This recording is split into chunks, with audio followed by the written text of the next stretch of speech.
Hi, I'm Beth Pittman Trussell, and I am here to share with you what Christian leadership means to me. 7 weeks ago, I entered the class Intro to Christian Leadership and was posed with actually the exact same question of what Christian leadership meant to me.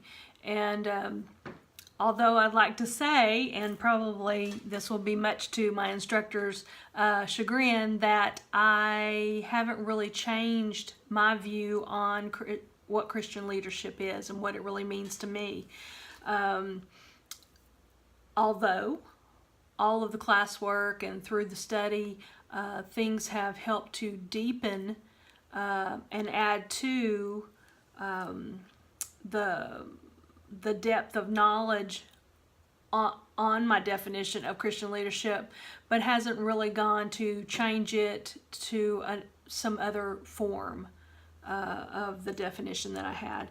When I did the original research on this question, I checked out the Center for Christian Leadership's website, and they gave a definition as this: the dynamic relational process in which people under the influence of the Holy Spirit partner to achieve a common goal in serving others by leading and leading others by serving.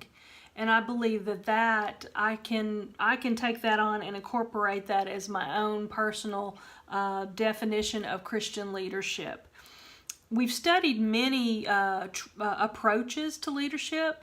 All of them have, your basic leadership principles, but the different approaches would be more geared towards a secular setting.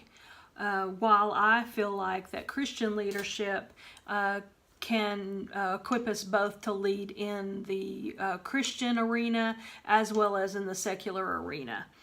And although we have discussed many of the approaches, anywhere from the Atreid approach, the authentic leadership approach, the transformational leadership approach was the closest that I could integrate into my definition of Christian leadership. But what I come to understand Christian leadership is that it's servant leadership. And that was the example that we would follow, we could follow by Christ. And there's so many components of where that this is talked about in scriptures. The first is Mark 10, 42 and 45, 42 through 45. And it says, Jesus called them together and said, "You know that those who are regarded as rulers and of the Gentiles lord over them, and their high officials exercise authority over them. Not so with you. Instead, whoever wants to become great among you must be a servant, and whoever wants to be the first must become slave to all. For even the Son of Man did not come to be served, but to serve, and to give his life a ransom for many."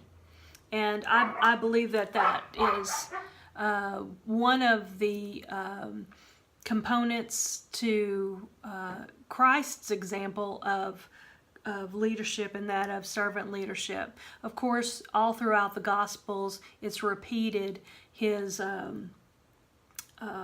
example of the washing of his disciples or his followers' feet. Those people that he was in leadership over, his select group, his select team that he instilled leadership skills into, poured into their lives so that they could replicate what they learned and pour it into others, and that others would, and the kingdom would be multiplied.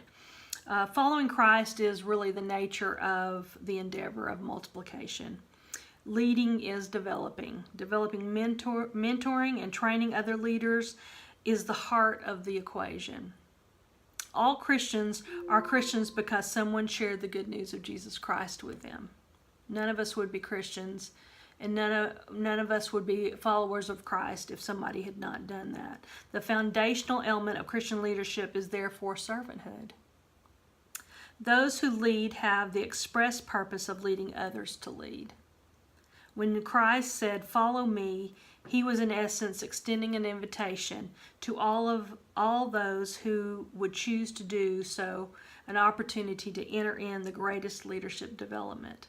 He was extending the invitation for everybody to follow him, for everybody to become a leader, to become fishers of men. And this was an opportunity for the greatest leadership program of all time. I guess you would say this is it happened, and his leadership was produced, you know, it replicated in epic proportions.